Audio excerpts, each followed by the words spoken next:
Bonjour à tous, bienvenue sur ma chaîne YouTube, c'est notre dernière émission au soleil. Et aujourd'hui, plutôt qu'un tracker, j'ai choisi de vous faire une analyse. On va aller en Australie, à côté de la Tasmanie, en mer de Tasman, là où dans quelques heures, les premiers bateaux du Vendée Globe... Ah ben j'étais là. J'étais là. Ça te plaît, c'est joli? Bon, bah super alors. Bon, j'ai un peu d'animation, je vais essayer de me concentrer. Alors, on va aller en mer de Tasman, là où Charlie Dallan va passer dans quelques heures de l'océan Indien dans l'océan Pacifique, là où les autres navigateurs vont passer. Vous vous rappelez mes vidéos du Cap? J'ai un peu du mal à me concentrer avec le public autour aujourd'hui. Alors là, vous vous rappelez mes vidéos du Cap du Bonne-Espérance, quand on passait de l'Atlantique dans l'Indien, on a l'impression que c'était il y a 2 jours, c'était il y a déjà une semaine, mais ils vont si vite qu'ils sont en train de finir l'Indien et de passer dans le Pacifique. Alors j'ai choisi aujourd'hui d'aller voir comment cela se passe sur place. Moi j'adore la Tasmanie, c'est une île que je connais et que j'ai découvert grâce à Don MCINTYRE, qui est navigateur australien, qui est un aventurier... Comme on n'en fait plus. Il a tout fait. Il a fait la bounty boat. Il est allé vivre accroché à un rocher dans la partie la plus venteuse de l'Antarctique avec son épouse pendant 1 an. Il a fait le tour du monde en solitaire. Dans le Book Challenge, il a fini 2e. Dans l'année où Alain Gauthier l'avait fait, il a fait je ne sais pas combien de choses. Il organise lui-même des courses autour du monde. Un bateau à l'ancienne, un équipage, un solitaire, un bateau construit soi-même. Enfin bref, il fait plein de choses. Il est surtout australien. Il est né en Tasmanie, il connaît très bien ces mers-là. Il connaît ces mers-là pour avoir aussi secouru le navigateur dans les mers du Sud, au large donc de l'Australie. Et donc ce que je vais lui demander, c'est en anglais, mais vous pouvez si vous allez dans ma vidéo YouTube, vous cliquez sur là où il y a marqué CC et vous avez les traductions, les sous-titres en fait en français. Donc notre interview va être en anglais, mais vous aurez les explications en français. Donc voilà, sans plus attendre, je vous amène en Tasmanie pour voir quelles sont les conditions des passages après le Cap Lowing d'un océan à l'autre. McIntyre, hello! Hello, how are you, Ada? It's so cool to see you. Yes, funny being interviewed by you, but Vendée is really quite exciting. So for the people who don't know, you made me discover Tasmania, your island in Australia. You are born in Tasmania, you lived all your life in Australia. You did amazing things. You did around the world and solo sailing in the Book Challenge. You finished 2nd in your category. You organize races around the world, solo sailing races, crew races around the world, these races that everyone heard about without technology, with a sextant, and you even put in the history of sailing Kirsten Neufschaffer as the first woman who won a race solo sailing around the world. So I forgot to mention, you went several years in Antarctica. You did you did the bounty boat. You did all the crazy adventure we can do in a life.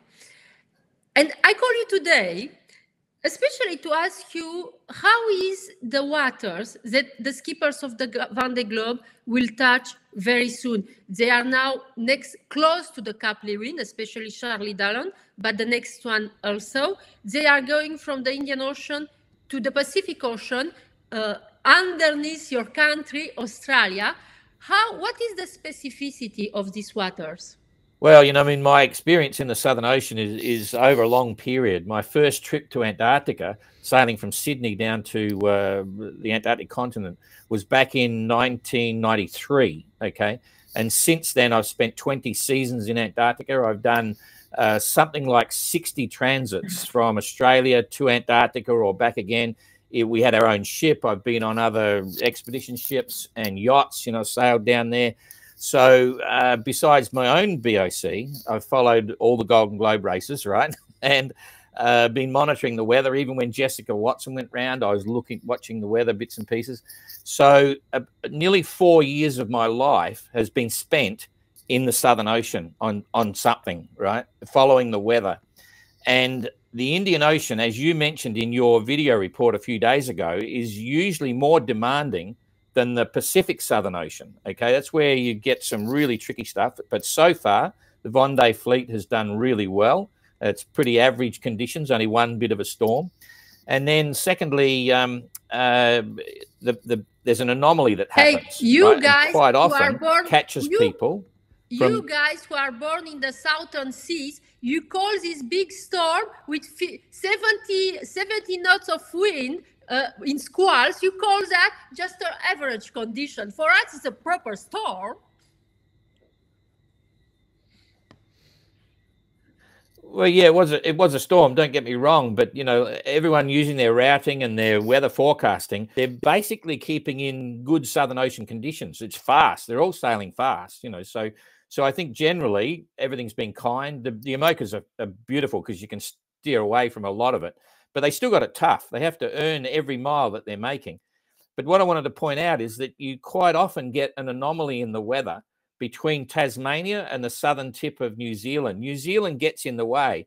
It hangs down more than Australia in the Southern Ocean. So yes, the winds and the waves keep going, but often something's going to happen. It can happen in the what we call the Tasman Sea, or the southern part between Australia and New Zealand. So I've had a look forward about 4 days, and I think you'll find the leaders will be there in about 4 days off the bottom of Tasmania.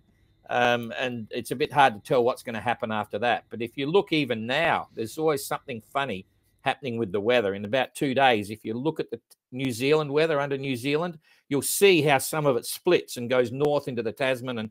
And you know, so that's an area which could create some interesting challenges. So this is very interesting. So in 4 days from now, we'll have a look to see what's happening in the Tasman Sea. And then the weather for the moment looks pretty good, but anyway, it's too early. Yeah, no, I think, you know, they'll be underneath Cape Lewin in the next number of hours. But moving forward, there's no real big surprises anywhere. I think the whole fleet's running along the typical westerlies on the top of the systems and having a really good ride. But it's great to watch. They're pretty quick, jeepers. Who are you following in the Vendée Globe, Don?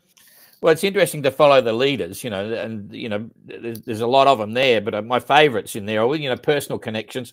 Kajiro, you know, we go back a long way, you know, 35 years or something, and known him a long time. Violet taught me something. She's done some amazing things for me, you know. I've never been involved with an Amoka, and I never will, you know, I'm too old for that. But you are not. Oh, yeah, don't worry. No. But what she showed that you know, with respect to her, she showed that anyone that has the passion and the desire can train to sail an Amoka. And she's just blown me away because she's up there with Jean Le Cam, you know, and it's her first trip in an old boat, and she's doing an amazing job. So yes, she's young. I love that aspect. You know, she's a woman, she's a sailor first before she's a woman. She's done the hard yards, but she's just proving so many things to so many people. And one of the reasons we get involved with events is because the events will inspire people to go and do other things.